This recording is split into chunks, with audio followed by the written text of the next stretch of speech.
La calidad del conocimiento es la que nos dará triunfar en la vida. Somos la única opción para conectar y avanzar hacia tus metas. En Giri, estamos seguros del trabajo que hacemos y lo que te ofrecemos para lograrlo. Tenemos experiencia y capacidad.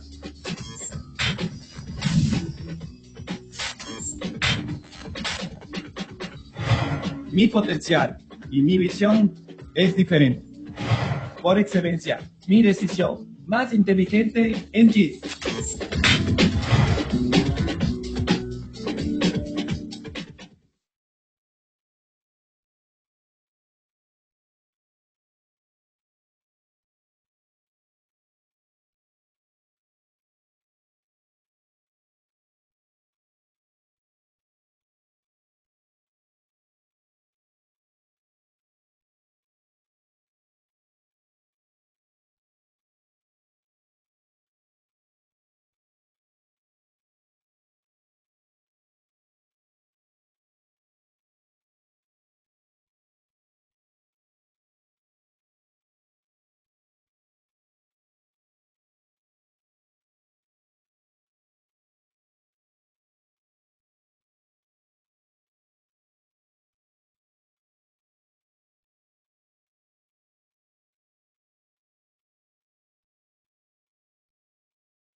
Alicia, muy buenas noches. No tenemos audio por parte de usted.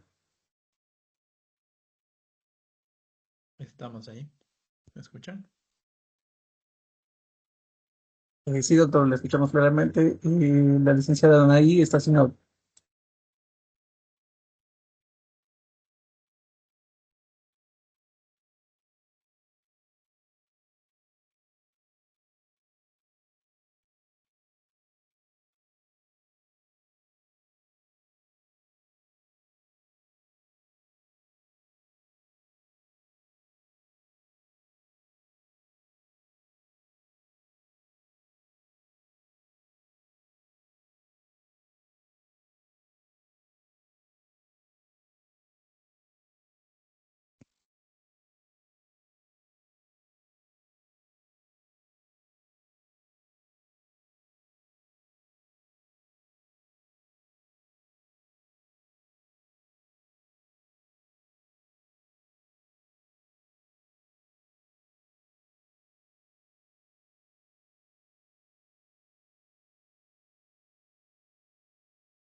Muy buenas noches con todos, ¿me escuchan?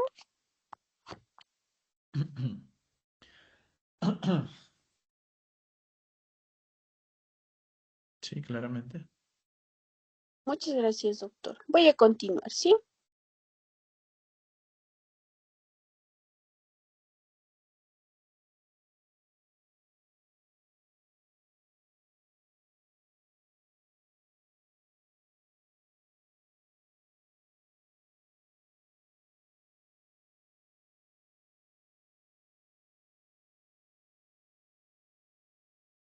Muy buenas noches con todos, sean bienvenidos a nuestro día del tercer simposio, ¿sí? Recordemos que el día de hoy vamos a ver temas relevantes y de gran importancia. Antes de dar paso al doctor, vamos a presentar nuestra oferta académica, en el cual consta de cursos y diplomados.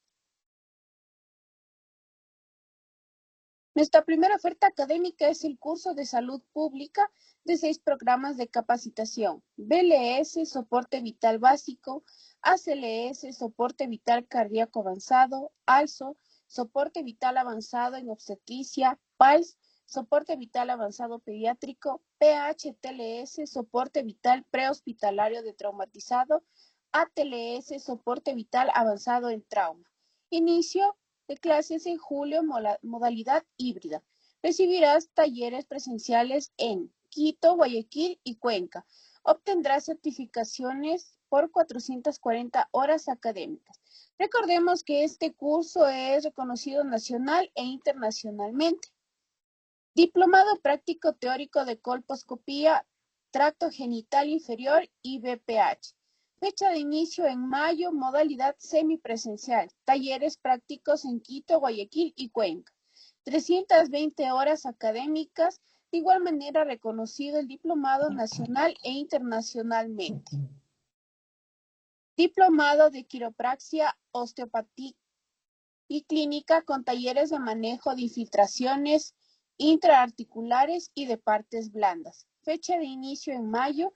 Prácticas y talleres presenciales. Certificados nacional e internacionalmente. Bienvenidos hoy al tercer día del simposio Medicina Materno-Fetal. Estrategias predictivas y terapéuticas para el siglo XXI.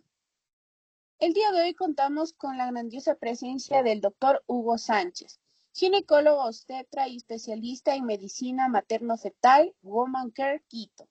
Especialista en medicina materno-fetal, Hospital Axis Quito. Especialista en medicina materno-fetal, Hospital Semidic Guayaquil. Profesor, instructor en medicina materno-fetal, Medicina Fetal México, sede Ecuador. El tema del día de hoy es el feto como paciente, restricción de crecimiento e infecciones. Recordemos que todos nuestros certificados tienen horas aprobadas académicas, firmas autorizadas, de igual manera con el detalle del curso o diplomado avalado y los auspicios.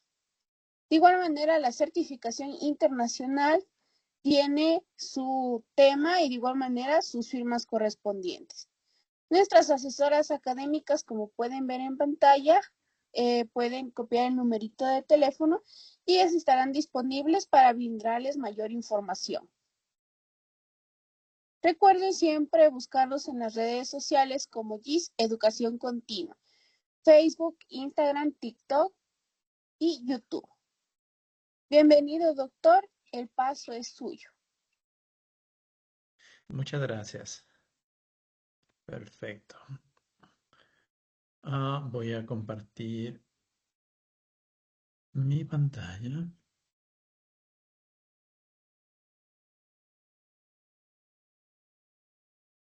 Ok. Buenas noches con todos y muchas gracias por la invitación. Vamos a hablar un poco hoy de lo que es la restricción de crecimiento intrauterino, algunas infecciones en el embarazo y los desafíos que estas representan en el diagnóstico y en el manejo perinatal. Por lo tanto, vamos a hablar en general de problemas que pueden terminar en una falta de crecimiento adecuado de ese feto en la vida intrauterina. Por lo tanto, definimos la restricción de crecimiento intrauterino como una importante causa de morbilidad y mortalidad perinatal con consecuencias que se pueden tener implicaciones hasta la vida adulta de ese individuo. Y su manejo consiste principalmente en tener un diagnóstico adecuado y un seguimiento, porque lo importante es definir cuando ya hacemos y encontramos esto, el momento en el que hay que finalizar el embarazo. Es una balanza entre los riesgos de la prematurez, pero con la mortalidad si dejamos a ese bebé adentro. Entonces tenemos que encontrar el momento justo para poder ver cuándo terminar el embarazo con la mejor seguridad para ese bebé. Por lo tanto, un adecuado diagnóstico y vigilancia antenatal son fundamentales para disminuir el impacto perinatal a mediano y a largo plazo. El crecimiento fetal normal está regulado por varios factores. Hay factores de la madre, hay factores dependientes del bebé y hay factores placentarios.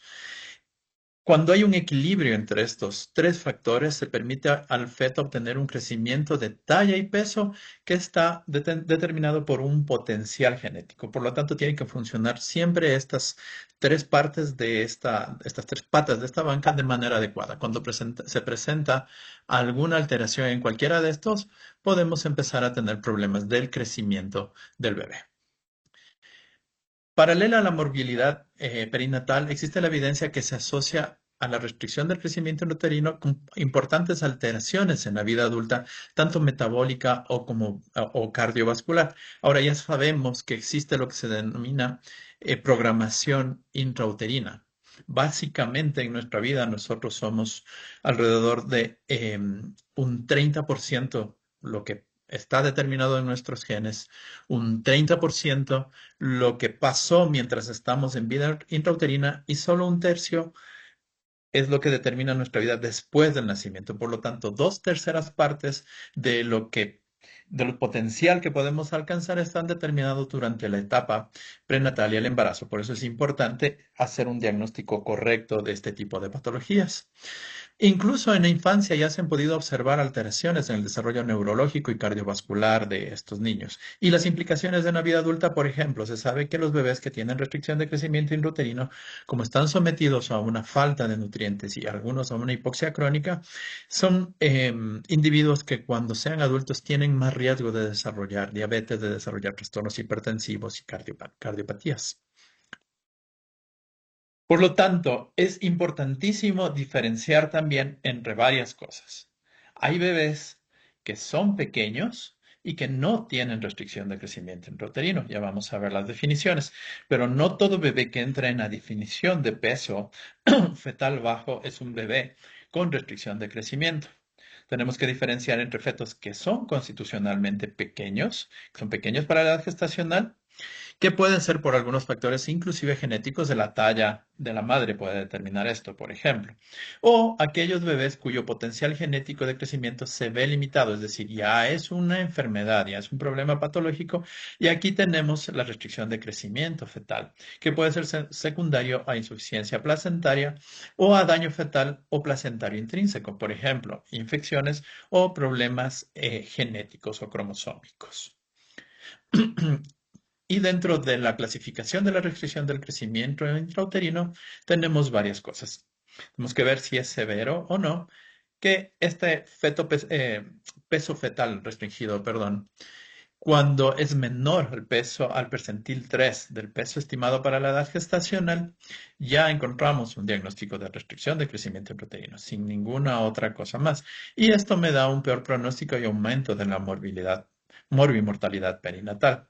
Ahora, tenemos que diferenciar que esta restricción de crecimiento intrauterina puede ser de aparecimiento temprano o de aparecimiento tardío, y los mecanismos fisiopatológicos de estos dos suelen ser diferentes, y el pronóstico y las complicaciones que pueden presentar también, por eso se los ha clasificado de esta manera.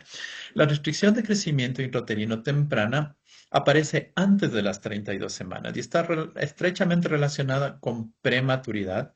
De hecho, esa es la principal complicación, con preeclampsia y alteraciones placentarias. Cuando esta restricción aparece después de las 32 semanas, esto está asociado en menor riesgo a una enfermedad eh, placentaria como en la restricción de crecimiento temprana. Ahora, en cuanto a esta clasificación y cuáles son más o menos las diferencias que encontramos entre estos dos tipos de restricción según cuándo aparezcan. En la precoz vemos que el problema básicamente es el manejo, porque estos bebés se deterioran muy rápido y son los que nacen más prematuros. Entonces, nuestro principal problema es manejar y hacer un seguimiento. Y en el tardío no siempre es tan claro ver el asunto del peso, y el problema suele ser el diagnóstico. En la restricción precoz encontramos un alto grado de insuficiencia placentaria, que lo contrario en una restricción tardía. La insuficiencia placentaria tiene un bajo grado aquí, por lo tanto a veces es más difícil de diagnosticar. En la restricción precoz encontramos una hipoxia franca, y este bebé tiene una adaptación cardiovascular sistémica porque ya está acostumbrado por un periodo largo a tener esta hipoxia. En la restricción tardía, una hipoxia moderada con una adaptación cardiovascular central, es decir, hay otros cambios hemodinámicos que priorizan la circulación central en este bebé. En la precoz, el feto es un feto inmaduro con tolerancia alta a la hipoxia, esa es la historia natural de la restricción precoz, y en la tardía tiene una baja tolerancia a la hipoxia. Por lo tanto, aquí tengo más riesgo de la muerte fetal intrauterina inesperada. La mortalidad es más baja en relación a la cantidad de bebés con restricción precoz, porque en la restricción precoz el asunto es la prematuridad, es la que determina básicamente la mortalidad y la morbilidad. En el tardío la mortalidad es más baja, pero sí tengo mayor riesgo de que ese bebé sufra una muerte súbita dentro del vientre de la madre, y con un alto riesgo de daño neurológico. Por lo tanto, hay una alta prevalencia de esto. En cuanto a las principales características que encontramos más o menos son algunas cosas de las que ya hemos analizado, pero básicamente en la restricción de crecimiento fetal de aparecimiento temprano, por suerte la prevalencia no es tan alta, cerca del 30% de las restricciones son de inicio temprano, al contrario que las tardías son alrededor del 70%. En el análisis de los vasos del flujo Doppler, la restricción temprana se puede involucrar arteria umbilical, cerebral media y el ductus venoso. Y básicamente en el tardío lo que encontramos más es una redistribución de flujo cerebral inicialmente. ¿Y cuál es el parámetro que me va a servir aquí? Es la relación cerebro-placentaria. El perfil biofísico en el inicio temprano puede ser anormal, y igual que en el tardío. Y los desórdenes hipertensivos son frecuentes en el de inicio tardío, alrededor del 50%, y no tanto así en el de inicio, perdón, el de inicio temprano, y no tanto así en el de inicio tardío. La mortalidad alta, ya vimos en el temprano, relacionado más con la prematuridad. Y el estado cardiovascular materno generalmente en las tempranas, un bajo gasto cardíaco con altas resistencias periféricas, características de los trastornos hipertensivos. Y en el tardío los hallazgos en este sentido son menos marcados. Los casos de inicio precoz tienden a ser más severos y representan de un 20 a 30% y se asocian con preeclampsia hasta en la mitad de los casos. Y la morbilidad, ya lo dijimos, es mucho más alta, relacionada directamente con la prematuridad que conlleva el diagnóstico de esta patología. Hay mal pronóstico en dependencia de la prematuridad, y el desafío en los casos de restricción de crecimiento intrauterina temprano es la monitorización y la decisión de cuándo finalizar el embarazo, tratando de poner una balanza y equilibrando la mortalidad versus la prematuridad. Es decir, tenemos que ver en qué momento ese bebé deja de estar en mejores condiciones dentro del vientre materno para poder sacarlo y darle mejores probabilidades de vida. ¿Cuándo se considera un feto pequeño para edad gestacional? Cuando su peso estimado es menor al percentil 10, pero mayor al percentil 3 para la edad gestacional, sin alteraciones en la flujometría Doppler. Es decir, con eso que implica que todo embarazo con un feto que tenga un peso para la edad gestacional menor al percentil 10 tiene que ir sí o sí a una valoración de los flujos Doppler. Entonces, si está entre 3 y 10 con flujos Doppler normal, entra a un criterio de pequeño para edad gestacional. Pero ojo, esa es una foto de ese momento. Ese bebé requiere seguimiento y hay que verlo más a futuro en adelante, así sus flujos estén normales, porque podría estar encontrándome con un bebé que está presentando una alteración placentaria y que no está creciendo adecuadamente, pero en ese momento no tiene alteración del flujo Doppler. Eso quiere decir que un feto pequeño para edad gestacional sí requiere una nueva valoración con flujometría para ver si mantiene su curva de crecimiento, es decir, es un bebé pequeño que está siguiendo su curva de crecimiento normal por debajo, la velocidad de curva de crecimiento, quiero decir, por debajo del percentil 10 y no presenta alteraciones. En el estadio 1, estos fetos son fetos que tienen percentil 3, menos del percentil 3 del peso, así no tengan ninguna alteración en la flujometría Doppler, ya entran en la clasificación de restricción de crecimiento intrauterino estadio 1. Y los estadios en adelante, el 2, 3 y 4, están determinados ya por alteraciones en el flujo cerebro-umbilical o de las arterias uterinas, que ya vamos a ver más adelante.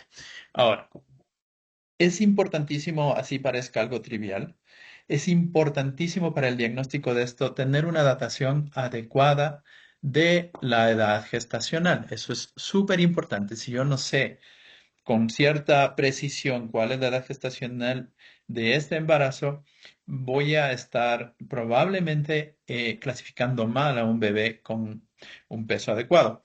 Por lo tanto, es importantísimo una correcta asignación del feto a la edad gestacional.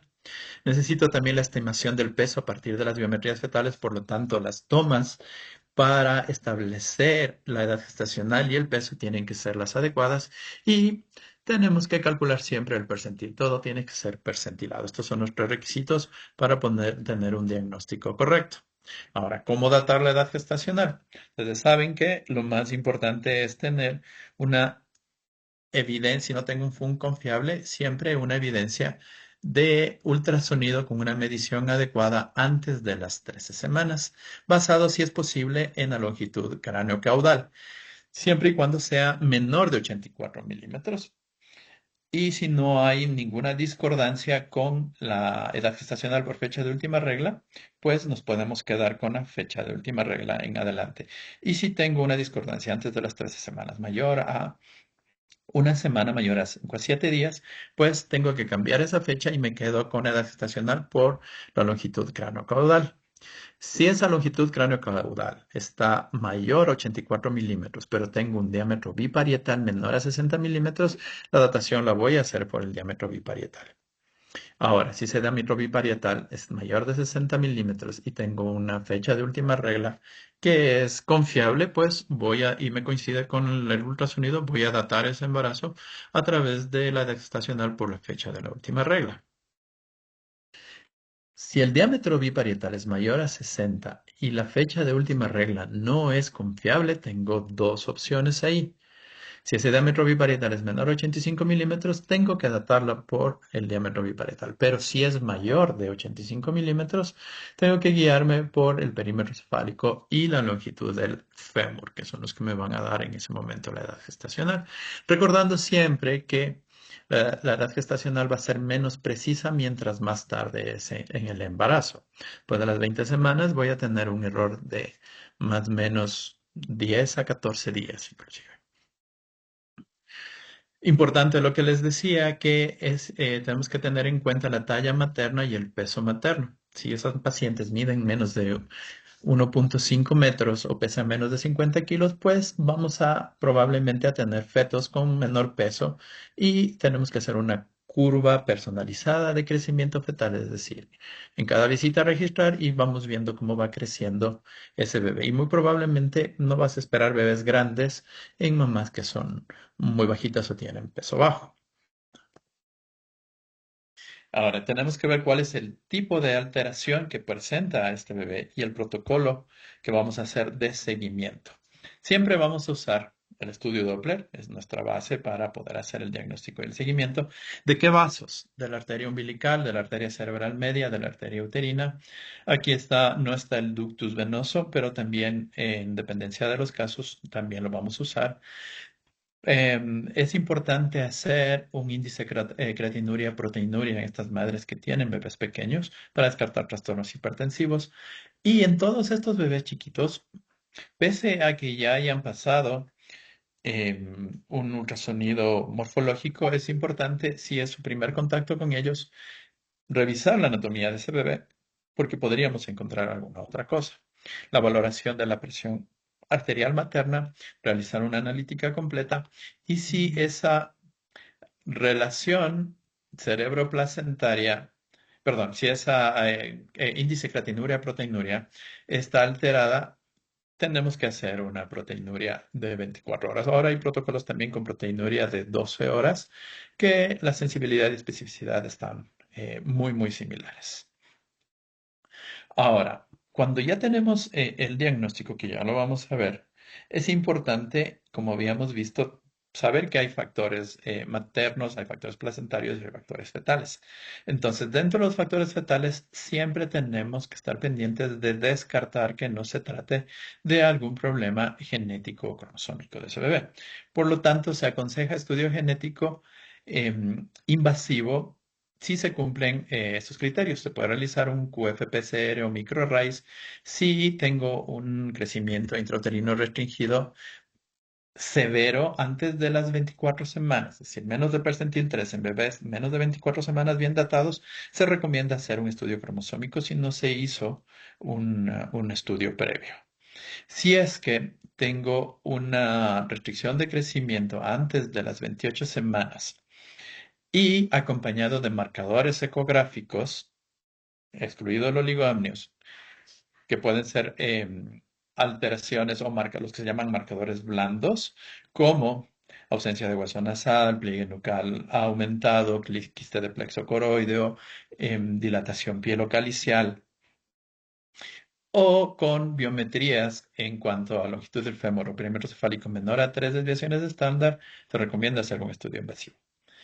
O en bebés que no llegan a tener un peso menor al percentil 3, pero sí menor del percentil 10, pero con anomalías estructurales mayores, como cardiopatías, anormalidades del sistema nervioso central, pues hay que realizar el estudio genético. Los paneles genéticos específicos o secuenciaciones del exoma en caso de que persista esta restricción severa y yo tenga un microarray normal, ahí tenemos que hacer un estudio más profundo que son los exomas. Y también en los que tengo una restricción con una anomalía estructural de dos sistemas, por ejemplo. Ese bebé tiene una restricción y tiene un problema de una comunicación interventricular y puedo tener algún otro problema de un defecto en el sistema nervioso central.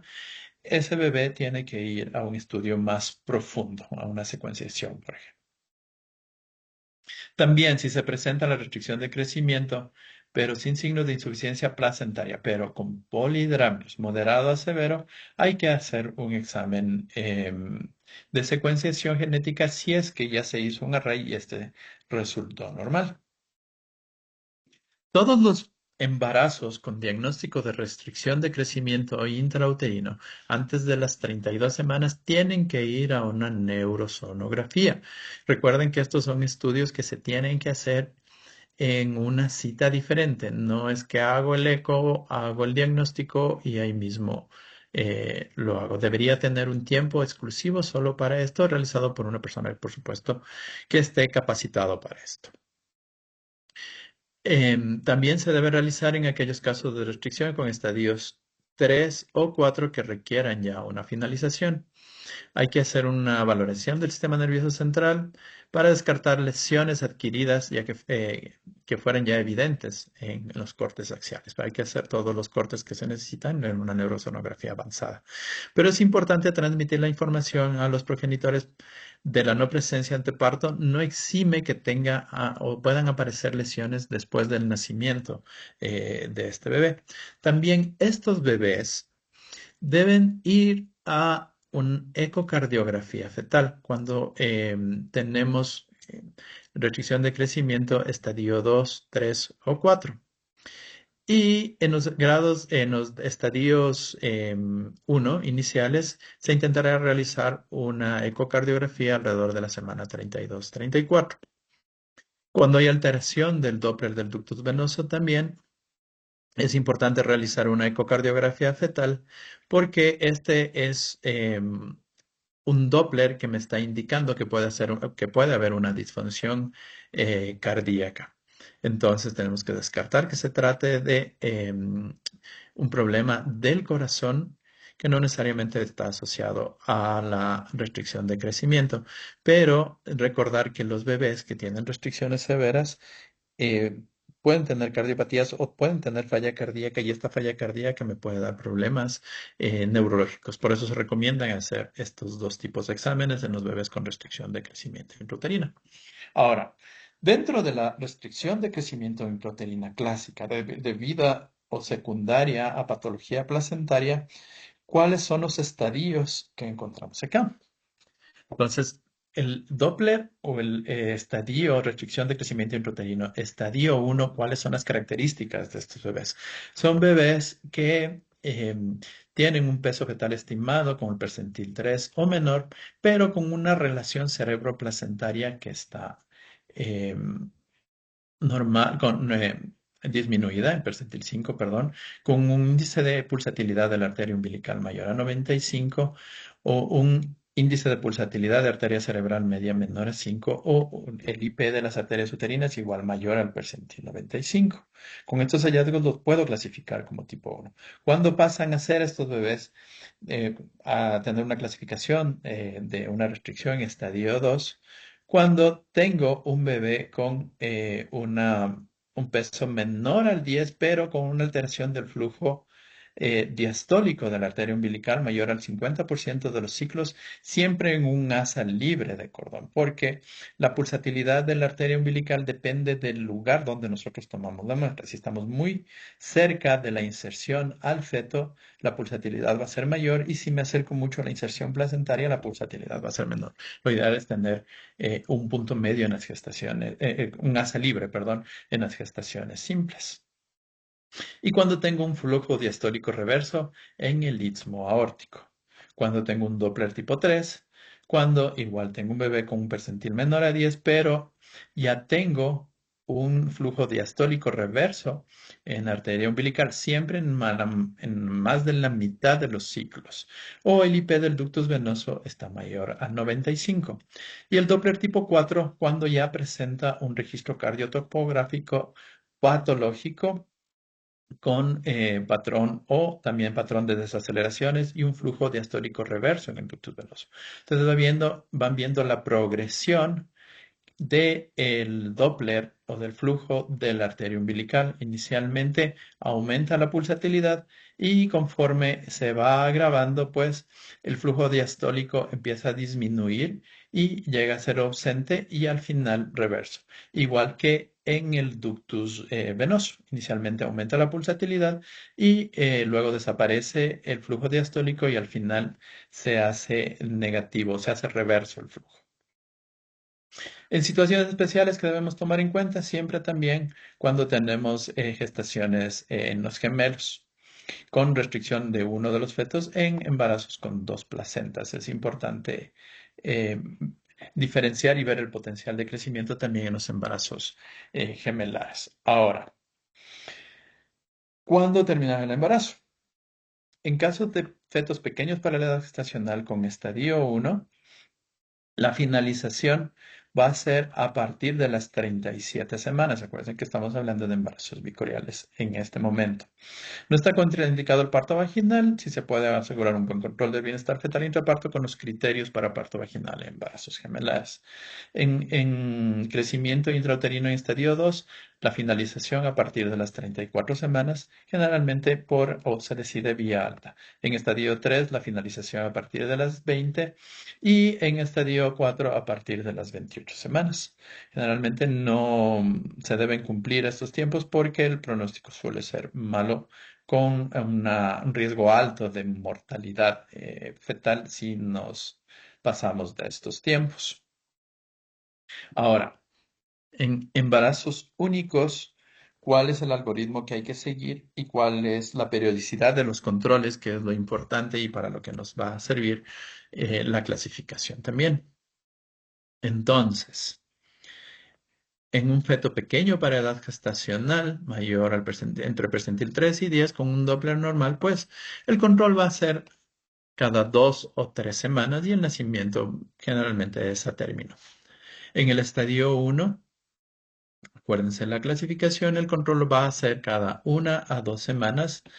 En estadio 2, cada 2 a 4 días. En estadio 3, cada 24 a 48 horas. Y en estadio 4, cada 6 a 12 horas. Considerando que los fetos o los embarazos con restricción de crecimiento intrauterino que ya están en grado 2 en adelante, son fetos o son embarazos que ya sus madres se encuentran hospitalizadas para seguimiento intrahospitalario. Por lo tanto, las definiciones claves en lo que es la determinación de la restricción del crecimiento intrauterino están basadas en el peso. Entonces, pequeño para edad gestacional, percentil menor a 10, sin compromiso hemodinámico, y la diferencia, la restricción de crecimiento intrauterino, es la falla del potencial de crecimiento genético con un flujo, con una circulación ya alterada. Esto es importante porque determina el pronóstico de ese bebé y la conducta que nosotros debemos tener en relación a ese embarazo. En cuanto a las tomas de decisiones, si tengo una restricción de crecimiento intrauterino de aparecimiento precoz, necesita una vigilancia intensiva. Ese bebé, en dependencia del estadio, tenemos que hacer el seguimiento que estamos viendo. Y como ustedes saben, el pronóstico no es muy bueno y tengo una alta probabilidad de prematuridad. Cuando ya encuentro un flujo reverso en la arteria umbilical, hay que interrumpir el embarazo según la edad gestacional. Pero si tengo un Doppler del ductus venoso alterado, sobre todo con flujo reverso, ese usualmente es un signo ominoso y me dice que ese bebé está con riesgo de su vida en ese momento. Por lo tanto, la interrupción debe ser inmediata y tenemos que ver el balance del riesgo de prematuridad versus la hipoxia, que es justamente el momento en que tenemos que sacar ese bebé. ¿Cuál es la conducta obstétrica para finalizar la gestación? Y ya vimos hace un momento, cuando tengo un estadio 4, recordando que el estadio 4 tengo un flujo diastólico reverso en el ductus venoso. Las guías siempre nos mencionan que debe ser en 2 ocasiones con un intervalo entre 6 a 12 horas, lo cual no siempre se cumple cuando estamos en ambiente ya hospitalario y encontramos este flujo con un monitoreo patológico. Por supuesto, ya pensamos en terminar el embarazo en ese momento y no esperar a realizar un nuevo flujo con ese bebé. Estos embarazos se deben terminar alrededor de las 26 semanas. Si es que no tengo este estadio 4, tengo un bebé en estadio 3 con el flujo reverso en la arteria umbilical en más de la mitad de los ciclos, medido en las 2 arterias, con un índice de pulsatilidad del ductus venoso mayor al percentil 95 o flujo diastólico ausente en ese ductus, o también como un fenómeno retrógrado de aumento de de las resistencias vasculares, encuentro ya pulsaciones en la vena umbilical de manera dicrota y persistente, pues esos bebés tienen que salir alrededor de las 30 semanas. Y los bebés que tienen una restricción de crecimiento en estadio 2, perdón, con un flujo diastólico ausente en arteria umbilical en más del 50% de los ciclos, en 2 ocasiones, pues tienen que salir después, alrededor de las 32 semanas. Si es un estadio 1, con simplemente aumento de los percentiles, usualmente todavía no estamos, en muy pocos lugares disponemos de SFLID1 para poder hacer una relación SFLID1 factor de crecimiento placentario, pero si encuentro esto y es mayor a 655, esos bebés salen después de las 34 semanas. Ahora, si tengo un estadio 1 y no tengo esa disponibilidad de la relación SFLID1 factor de crecimiento placentario, pero tengo un índice de pulsatilidad en la cerebral media menor a 5 o relación cerebro-placentaria menor a 5, ese bebé puede terminarse después de las 37 semanas y se mantiene estable. Y si no encuentro esto en las restricciones de estadio 1 con las arterias uterinas aumentadas y el radio SFLID1 factor de crecimiento placentario menor a 38, es un bebé que tranquilamente se puede terminar después de las 38 semanas, igual que los bebés con diagnóstico de pequeño para edad gestacional, que son bebés que se terminan a término, y la vía de terminación depende del criterio obstétrico realmente. Si no hay indicación de terminación o contraindicación para parto vaginal, pueden salir por parto vaginal sin ningún problema. Aquí otros de los gráficos para, igual en la misma conducta, ver la terminación y la vía de terminación del embarazo en relación a los hallazgos que tenemos. Exactamente lo mismo que estábamos conversando hace un momento. Sí. Ahora, siempre las recomendaciones generales cuando ya tenemos un diagnóstico de restricción de crecimiento intrauterino, pues van para maduración pulmonar fetal y neuroprofilaxis. Maduración pulmonar fetal siempre y cuando ese embarazo tenga menos de 34.6 semanas. Ya sabemos, betametazonas, 12 miligramos, 2 dosis cada 24 horas. Y la neuroprofilaxis en embarazos menores a 32 semanas con sulfato de magnesio, tratando de que por lo menos sea alrededor de unas 8 a 12 horas antes del nacimiento de ese bebé. En los bebés que tienen restricción de crecimiento intrauterino, una de las causas también son las infecciones. Por lo tanto, es importante descartarlas en ese momento. Tenemos que solicitar los estudios de inmunoglobulinas para rubiola. Si en el primer trimestre esa inmunoglobulina G fue negativa, hay que solicitar nuevamente. Hay que hacer un estudio de sífilis con test treponémico o regínico en sangre materna en la población, sobre todo de riesgo, y estudios de malaria también en población de riesgo. Parasitomegalovirus, también que es otra de las infecciones que se pueden presentar y estamos sospechando si hay criterios y tengo las pruebas de inmunoglobulinas que me determinan que puedo tener una infección, pues lo indicado es realizar una prueba invasiva para tener el examen de genético con un PCR en líquido amniótico. Si es que no se puede realizar, pues realizamos nuevamente menciones de IgG e IgM en fetos con restricción de crecimiento intrauterino. Si tengo las dos negativas, estoy descartando la infección. Si la IgM es positiva, pues tengo que realizar la amniocentesis. Si la inmunoglobulina G y la inmunoglobulina M son negativas, realizar la amniocentesis solo si encuentro algún marcador ecográfico compatible. Puede ser el sistema nervioso central o fuera del sistema nervioso central, como calcificaciones cerebrales o intraoculares, por ejemplo. ¿Sí? Ahora, en el Ecuador, ¿cuál es la situación de la restricción de crecimiento intrauterino y las infecciones de Torch acá?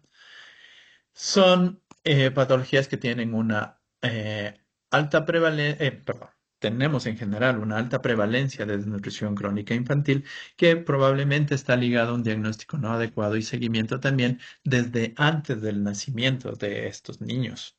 Y esta alta prevalencia tiene o es impactada directamente en relación a justamente este diagnóstico de restricción de crecimiento intrauterino con asociación a las infecciones congénitas que son relevantes y con una alta asociación con mortalidad y morbilidad neonatal.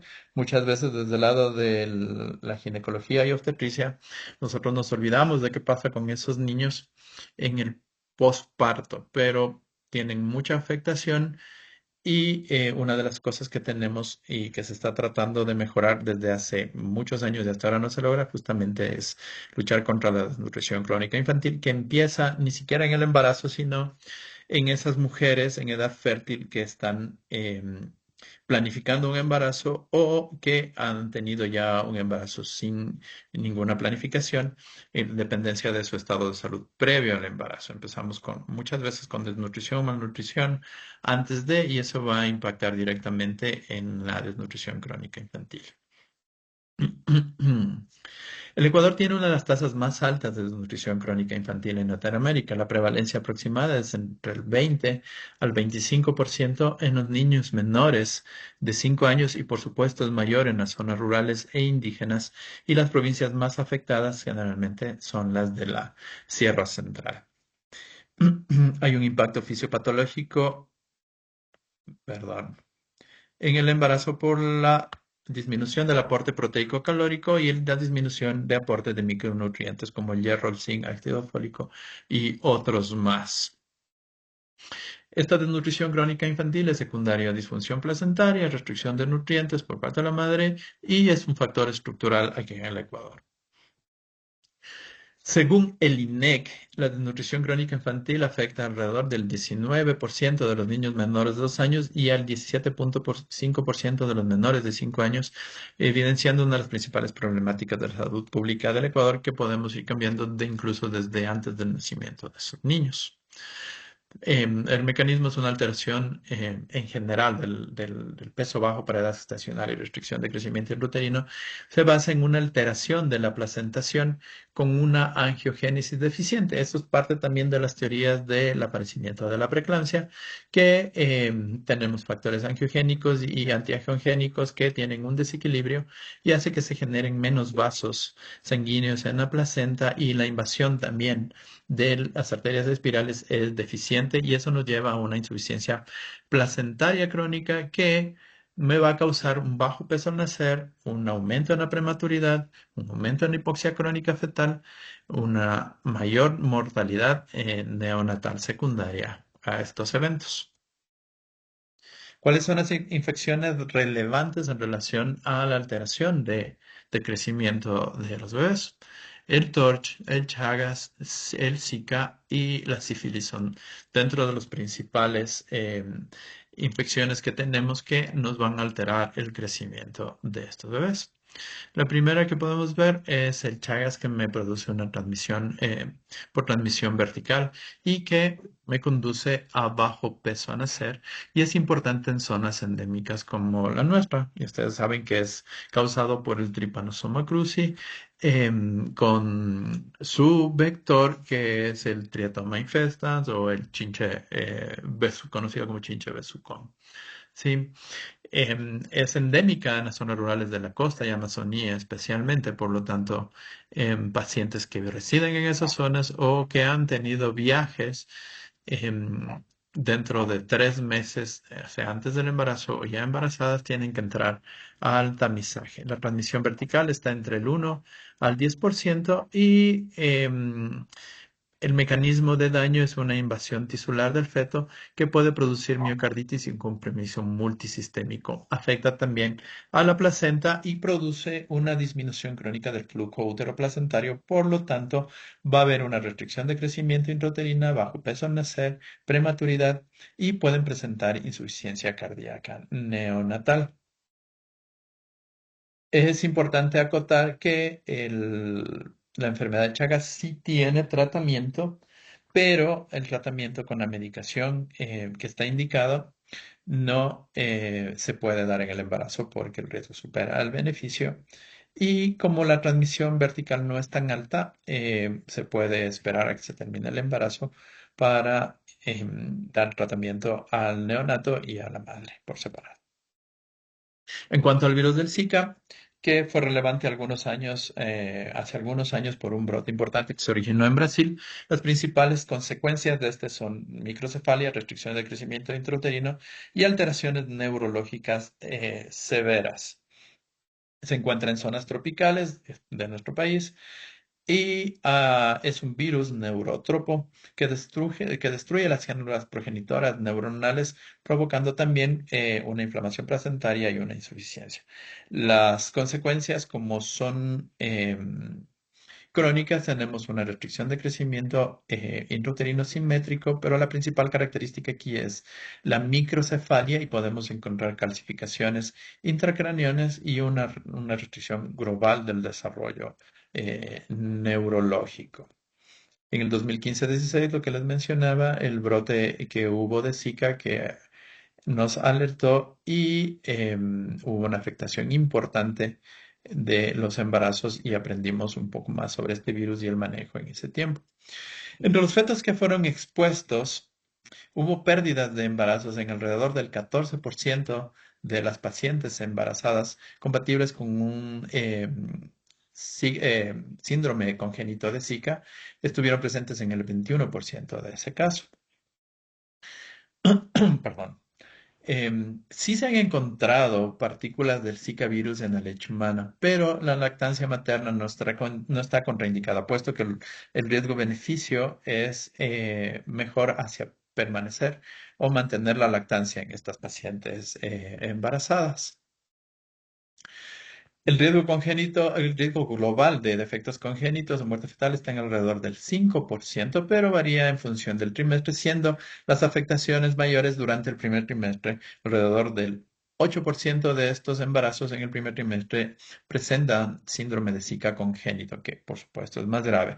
En el segundo trimestre y en el tercero, las tasas bajan, siendo en el segundo alrededor del 6% y alrededor del 3% la transmisión durante el tercer trimestre. ¿Cuáles son las anomalías en los ultrasonidos más frecuentes que encontramos descritas en los bebés afectados por Zika? La microcefalia es la principal. ¿Cómo definimos esto? Como el perímetro cefálico menor a 3 desviaciones estándar, o menor a 2 desviaciones estándar, pero con presencia de anomalías en el sistema nervioso central, como la ventriculomegalia o calcificaciones intracraneales, sobre todo subcorticales. Podemos encontrar también incremento del espacio subaracnoideo, adelgazamiento de la cortical, representado como atrofia cerebral, o alteraciones en la maduración cortical cerebral, como lisencefalia, paquigiria, polimicrogiria y anomalías en el opérculo, en la opercularización. También podemos encontrar alteraciones en la línea media del sistema nervioso central, alteraciones como disgenesia o hipoplasia de cuerpo calloso, hipoplasia del cerebelo, microftalmias, cataratas y en algunos bebés signos de artrogriposis también. En uno de los países endémicos de Zika en África, que es Guinea Francesa, se encontró que una transmisión vertical de las más altas de los estudios, alrededor del 20 a 30% de Zika en estos bebés, que es muy similar a lo que ocurre con el citomegalovirus. Normalmente, como ya vimos, son alrededor del 8 a 10% máximo. Aquí encontramos algunos ejemplos de los hallazgos que encontramos en el ultrasonido de estos bebés con microcefalia afectados por Zika. Podemos ver una disminución de la cortical, un aumento del espacio subaracnoideo y la ventriculomegalia asociada a estos bebés. Y acá vemos una disgenesia, una alteración en la formación del cuerpo calloso. No sabemos todavía el pronóstico de estos recién nacidos infectados que son asintomáticos, pero se piensa que puede haber alteraciones en el neurodesarrollo. Los bebés con infección confirmada, encontramos que, según este estudio, puede haber una muerte fetal entre el 4 al 7% y un síndrome de Zika congénito entre el 5 al 14%. Pero los bebés asintomáticos son alrededor del 80%. Y de estos, un 9% pueden presentar anomalías del neurodesarrollo antes de los 2 años y sobre todo relacionados con la audición. ¿Cuáles son los mecanismos de daño fetal que se presentan en estos bebés afectados por Zika? Produce un daño difuso de la placenta y este está caracterizado por una hiperplasia del tropoblasto, una necrosis focal, pérdida de vasos sanguíneos fetales y estos pueden provocar un daño fetal incluso sin infección directa al feto por disminución de la perfusión placentaria e hipoxia. El virus se disemina al feto atravesando la barrera materno-fetal y llega al cerebro fetal por vía sanguínea, por el líquido cefalorraquídeo y si se ha detectado también respuesta inmune en neonatos con aumento de inmunoglobulinas, pero siempre hay que esperar para hacer estas determinaciones en los bebés después que pasen por lo menos 2 a 4 semanas para hacer las determinaciones por la presencia de las inmunoglobulinas maternas en la circulación fetal. En el cerebro fetal se produce un estado proinflamatorio, activación inmune, por lo tanto daño neuronal, que es responsable de esta microcefalia y las alteraciones en el desarrollo de estas células cerebrales. Otra de las infecciones que podemos tener es la sífilis congénita, que me va a causar también restricción de crecimiento intrauterino. Me puede causar hidrops cuando se presenta y hay la transmisión, tiene una alta mortalidad y básicamente la prevención aquí está enfocada en el tamizaje y el tratamiento. Afortunadamente ya no se ve mucho. Y esto está relacionado con la extensión en el uso de los antibióticos, especialmente las penicilinas. Por lo tanto, es difícil encontrar ahora, pero siempre tenemos que estar pendiente. Hay un caso alrededor de un caso por 1.300 nacidos vivos. Ahora la transmisión siempre depende mucho del estadio en el que se encuentra esta sífilis. Cuando tengo una infección temprana, la transmisión vertical es muy, muy alta, entre el 50 al 70%. Y cuando tengo fases más tardías de la enfermedad, la transmisión vertical puede ser alrededor del 15%. ¿Cuáles son los factores de riesgo? Factores maternos individuales, el tener múltiples parejas sexuales, el uso de drogas, sobre todo intravenosa, el trabajo sexual, el antecedente de VIH y la falta de control prenatal. Hay factores también que dependen del sistema de salud. Por el mismo tenemos diagnóstico tardío por el acceso, tratamientos inadecuadas, fallas en el seguimiento y otra cosa importante siempre que suele suceder es no tratar a la pareja sexual. El hecho de que una paciente, por lo mismo, sea tratada de sífilis, esta enfermedad no genera inmunidad permanente. Por lo tanto, si contrajo la enfermedad, puede volver a infectarse y contraerla nuevamente en el futuro. ¿Cuáles son los métodos diagnósticos de la mamá? Los serológicos, que usualmente son el gold estándar, dentro de los cuales tenemos las pruebas no treponémicas y las pruebas treponémicas. En las no treponémicas, el VDRL, el RPR, y en las treponémicas, el TPA y el ELISA. ¿Qué es lo que podemos encontrar en la parte de ultrasonido en estos bebés que están afectos por sífilis congénita? Especialmente signos a veces de falla cardíaca. Encontramos ascitis. En este ultrasonido podemos ver la acumulación de líquido alrededor del hígado fetal y también podemos encontrar signos de ventrículomegalia. Pero algo de lo clásico también en los fetos afectos por sífilis congénita encontramos en el 80% hepatosplenomegalia. También encontramos anemia fetal. Si estamos sospechando, es importante hacer la medición de la velocidad de pico sistólico de la arteria cerebral media para determinar el grado de anemia fetal. Siempre sospechamos o tenemos diagnóstico de anemia fetal cuando la velocidad, en dependencia de la edad gestacional, está sobre el 1.5 múltiplo de la mediana. 1.5 moms para arriba es un diagnóstico ya de anemia fetal. En estos bebés también encontramos placentomegalia definida como grosor placentario, generalmente mayor a 4 centímetros, y lo que hablamos, ascitis e hidrops fetal. Países que tienen un aumento de la sífilis congénita, en donde se ha encontrado y se ha eliminado ya la transmisión en algunos países de esta transmisión vertical de esta enfermedad. Acá, como estamos en Latinoamérica, Brasil tiene una alta carga de sífilis y han hecho una intervención masiva y focalizada y han logrado disminuir los casos. En Perú está controlado y en Paraguay hay un subregistro, igual que en algunos otros países de Sudamérica. Este es un importante problema de salud pública en nuestro país. A veces encontramos fallas en el tamizaje prenatal en algunos sectores. Y sabemos que el treponema pálido atraviesa la placenta y produce una infección fetal sistémica que produce una inflamación vascular, una vasculitis, que llega a una hipoxia crónica con las consecuencias sabidas de restricción de crecimiento, hidrops y muerte fetal intrauterina y una alta mortalidad neonatal que si no se realiza un diagnóstico y tratamiento oportuno. En general, en relación a las infecciones en el embarazo, sabemos que es importantísimo en el momento o en el trimestre que se produce la infección.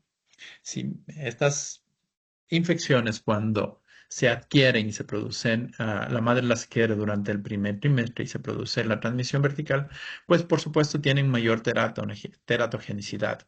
Y cuando se adquieren en el segundo o tercer trimestre, generalmente tienen mayor transmisión, algunas de ellas con menos consecuencias para el bebé, pero es importante hacer el diagnóstico y seguimiento porque ahí es cuando tenemos complicaciones importantes. En general, en el sentido de la ganancia de peso y de los problemas de crecimiento de ese bebé, la placenta es la que juega el papel central y es el eje fisiopatológico de la transmisión vertical. Es un ambiente inmunotolerante. Ustedes saben que el embarazo es un estado de cierta inmunosupresión para poder mantenerlo dentro del cuerpo de la madre, que puede facilitar o limitar la infección. Y el daño fetal básicamente ocurre por una infección fetal directa o por un daño en la placenta. Esos son los dos mecanismos. No siempre estas enfermedades necesitan atacar o dañar directamente a los tejidos fetales. Haciéndolo sobre la placenta va a tener una repercusión indirecta sobre la salud fetal. Acá les presento un caso clínico de una mujer de 26 años, embarazada, sin controles, alrededor de 6 meses de amenorrea y presenta 2 embarazos, 2 abortos. Recuerda tener estudios previos para infecciones aparentemente negativos pero no es una análisis clara. Se encuentra con un embarazo de 24 semanas, con un FUN incierto, por lo tanto se clasifica como embarazo de riesgo, se le ingresa y se le realizan estudios. Hay BDRL positivo, por lo tanto le indican directamente tratamiento clínico antibiótico, tratamiento con antibióticos, perdón. Se le realiza un ultrasonido, que es lo que se encuentra, un feto único con un diámetro biparietal para una edad gestacional de 24,3, con un perímetro para 24,6, un fémur para 25, lo cual nos hace ver que coinciden los tres para la edad gestacional, una placenta posterior homogénea y el peso está adecuado. Pero este bebé presenta citis, lo cual por supuesto no nos hace confiable la medición de la circunferencia, y también una arteria umbilical única que se encuentra en el cerebro. Encontramos acá una ventriculomegalia severa, clasificada como severa por tener más de 15 milímetros, 16,5 milímetros, ¿sí? Asociado también a dilatación de asas anteriores. Y una citis muy marcada. Con estos hallazgos, pues ya tenemos una sospecha de un bebé con una afectación por sífilis congénita, debido a que la madre no recibió tratamiento. Entonces, ¿cuáles son los puntos de discusión aquí? Que en el periodo perinatal la sífilis genera gran mortalidad y el treponema puede infectar al feto a través de la placenta, incluso en teoría después de las 14, pero incluso sí se han reportado casos antes de las 14 semanas. ¿Y qué es importante aquí? La duración de la exposición en el útero y la cantidad de treponemas que hay y la edad gestacional son las que determinan, acompañados del estadio de la infección. En las primoinfecciones, en las sífilis tempranas, por supuesto, la afectación va a ser mayor. Estos son los que determinan la infección fetal y el grado de afectación de ese bebé. En las sífilis tardías, recuerden que la sífilis temprana, la sífilis tardía tiene algunos estadios. Cuando ya tenemos después de adquirida 2 años de la infección, la posibilidad de transmisión es baja, pero si es que esa mamá se infecta, la probabilidad de infección para el feto puede llegar hasta un 70%, incluso hasta 4 años después de la adquisición de la infección por la madre. Por lo tanto, estas pacientes que están infectadas de sífilis tienen una alta probabilidad de pérdida del embarazo. Alrededor del 50% de embarazos con sífilis se pierden en las primeras semanas. Y si es que esta madre tiene ya sífilis, la posibilidad de infección fetal es cercana al 100%. Cuando el feto se infecta, solo un pequeño porcentaje nace sano, del 40 al 50%, es decir, la mitad fallece intraútero y el 30-40% nace con sífilis congénita, siendo de estos 2/3 asintomáticos. La sífilis gestacional es diagnosticada con las pruebas que ya vimos, siempre reactivas con una dilución mayor a 1 en 8. Es importante siempre ante la sospecha, por supuesto, ir a buscar los signos de alteraciones ecográficas, ver el peso fetal y los signos de neurosífilis. Por lo tanto, en el contexto de un caso de sífilis gestacional, es importantísima la evaluación ecográfica para detallar los parámetros biofísicos y poder diagnosticar alteraciones del sistema nervioso central por sífilis, retraso de crecimiento uterino o complicaciones infecciosas para su oportuna y temprana terapéutica a fin de disminuir la morbimortalidad, considerando que el tratamiento para sífilis en general es un tratamiento sencillo y que se puede encontrar fácilmente en cualquier lugar. Disponemos de penicilina benzetínica, que es parte del tratamiento. Ahora, ¿cuáles las causas de mortalidad neonatal? Una restricción de crecimiento más la infección me da un alto riesgo de prematuridad, de asfixia y de sepsis neonatal también. ¿Cuáles son los mecanismos principales en la mortalidad neonatal en bebés afectados con sífilis? Hipoxia crónica, prematuridad inducida, por supuesto, asfixia perinatal, sepsis neonatal y falla multiorgánica, en general en relación a todos los casos de restricción de crecimiento intrauterino por la causa que sea. En el Ecuador, Este es un fenómeno multifactorial donde la desnutrición crónica infantil condiciona una insuficiencia placentaria sostenida, mientras que las infecciones sumadas a esto contribuyen tanto al compromiso placentario como al daño fetal directo. Esta combinación incrementa significativamente el riesgo de bajo peso al nacer, de prematernidad y, en última instancia, pues de morbilidad perinatal en general, no solo neonatal. Entonces, ¿cuál sería un algoritmo práctico ante la sospecha de que un embarazo pueda estar sufriendo de una restricción de crecimiento o un peso fetal menor al que esperamos? Ante la sospecha, realizar ecografía, confirmación con el Doppler, clasificar si es de aparecimiento precoz o tardío y decidir el momento oportuno de la interrupción de ese embarazo en base a lo anterior. ¿Cuáles serían los mensajes o las conclusiones, los datos importantes de esta charla en relación a la restricción de crecimiento? No todo bebé con peso menor al de percentil 10 es restricción de crecimiento. Es importantísimo identificar esto para el seguimiento, sobre todo. El Doppler nos define la conducta. Y dentro de este Doppler, el ductus venoso es el marcador de gravedad, es el que se va a afectar y me va a decir en qué, el riesgo de mortalidad de ese bebé. Si bien es cierto, la arteria umbilical es el principal marcador en las restricciones de aparecimiento tardío, pero el ductus también nos determina el momento de la interrupción del embarazo. En los de aparecimiento tardío, más tenemos implicación de la relación cerebroplacentaria. Y la otro mensaje es que el contexto social influye mucho en el pronóstico. Las conclusiones. La restricción de crecimiento uterino en el Ecuador es una patología multifactorial.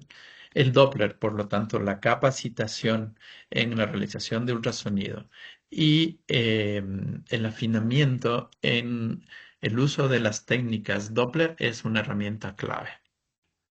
Y la prevención de esto, más la desnutrición crónica infantil, más las infecciones, nos va a reducir la mortalidad y la cantidad de fetos afectos por problemas relacionados con la ganancia de peso durante el embarazo.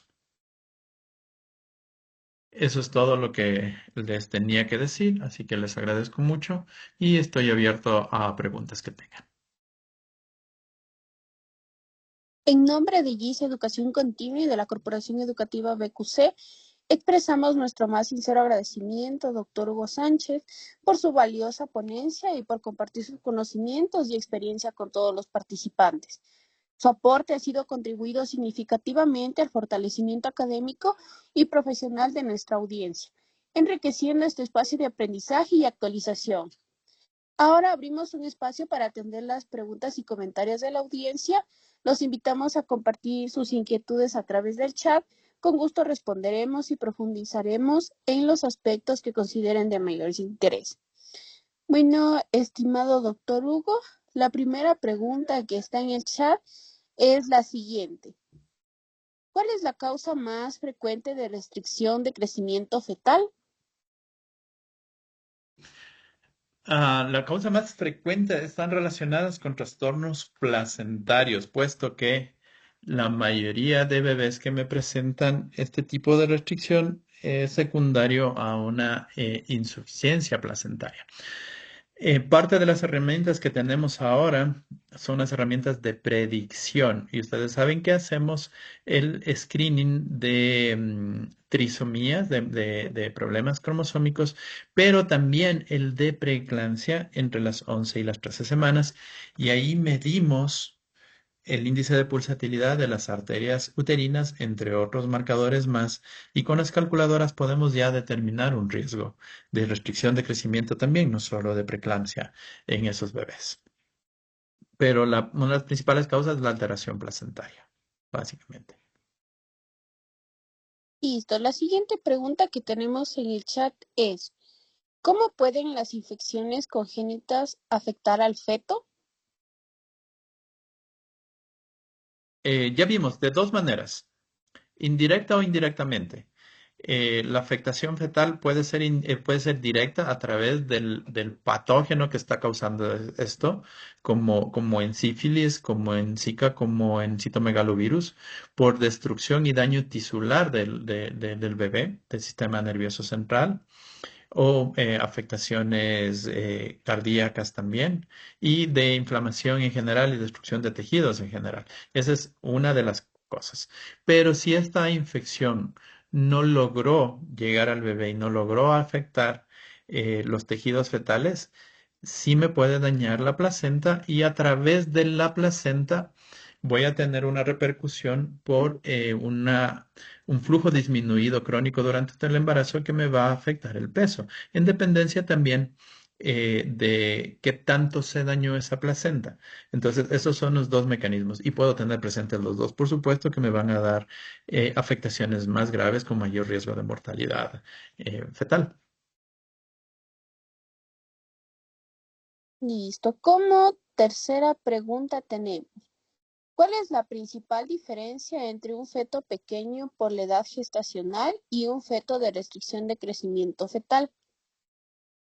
Perfecto. El Doppler. Eso, en resumen, es el Doppler. Pero em, cabe recordar que la diferencia básica es que un feto pequeño para la edad gestacional es un feto que su potencial genético de crecimiento es ese. Es decir, es un bebé chiquito que no va a tener un peso mayor del peso 10 durante todo el embarazo, pero me va a crecer estable. Yo, cuando hago una vigilancia del embarazo, en cada control ecográfico de esa paciente, vamos con una buena datación del embarazo, por supuesto, vamos estimando el peso fetal.